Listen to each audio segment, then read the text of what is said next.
এয়া হৈছে আমাৰ শৰণীয়া কছাৰী জনগোষ্ঠীসকলৰ বাঁহ গোঁসাই উৎসৱৰ কিছুমান নিয়ম।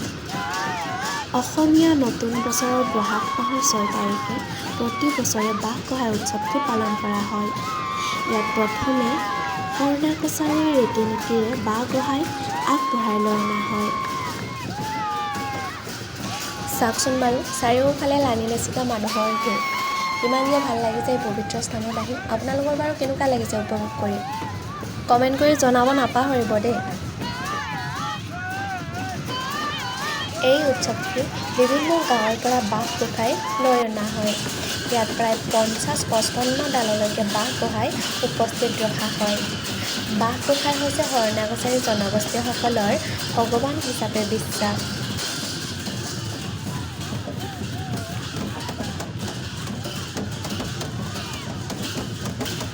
ইয়াতে প্ৰথমে নিজৰ গাঁৱৰ পৰা বাঁহ গোঁসাই উপস্থিত ৰখা হয়। সকলো উপস্থিত থকাৰ পাছত শোভাযাত্ৰা আৰম্ভ কৰা হয়।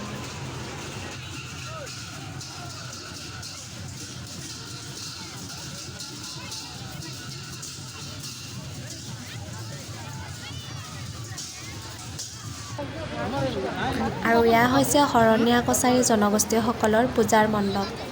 আৰু আনফালে শোভাযাত্ৰা কৰি অহাৰ পিছত বাঁহ গোঁসাইক থ'বলৈ নিজৰ গাঁৱৰ নাম দি পেলাই এনেকৈ পূজাৰীসকলে পূজাৰ কাৰণে প্ৰচেষ্টা চলাই আছে।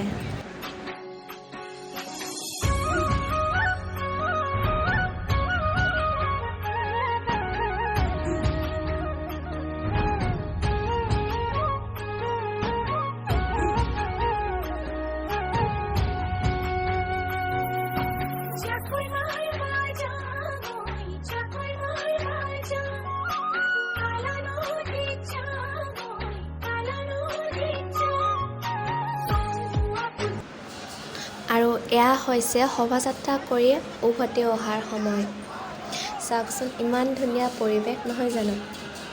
শোভাযাত্ৰা কৰাৰ সময়ত ভগৱানে সকলো মানুহকে শক্তি দিয়ে বুলি মানুহৰ বিশ্বাস। আৰু এয়া দৃশ্য হৈছে শোভাযাত্ৰা কৰি অহাৰ পাছত নিজৰ গাঁৱৰ পৰিচয় দি ইয়াত বাঁহ গোঁসাই উপস্থিত ৰাখি নিজৰ মন্দিৰৰ পূজাৰীসকলে পূজা আৰম্ভ কৰে।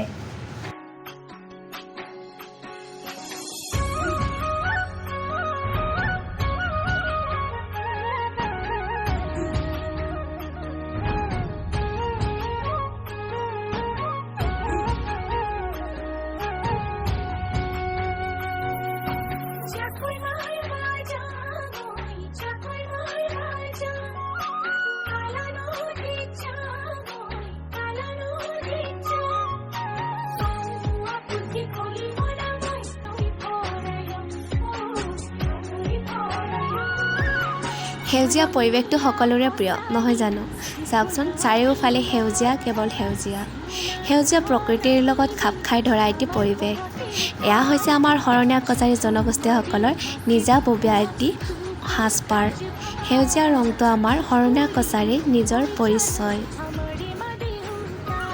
পূজা শেষ হোৱাৰ সময়ত সকলো গাঁৱৰ মানুহবোৰে আনন্দিত হৈ ঢোল তালৰ চেৱে নাচ আৰম্ভ কৰে।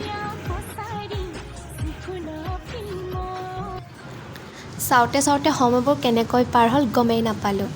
এতিয়া একেবাৰে শেষত আছে বিদায়। খুব দুখ লগা এটি সময়। সকলো গাঁৱৰ পৰা অহা বাঁহ গোঁসাইৰ লগতে যাত্ৰীসকল যাবৰ সময় হ'ল। সেইবাবে ময়ো ওলালোঁ আমন-জিমন মনটো লৈ। বতাহ বৰষুণৰ দিন, সেইকাৰণে জল্দি ঘৰ লওঁগৈ। ভিডিঅ'টো চাই যদি ভাল পালে তেতিয়াহ'লে লাইক, শ্বেয়াৰ, কমেণ্ট, ছাবস্ক্ৰাইব কৰি দিব। আজিলৈ ইমানেই। বাই।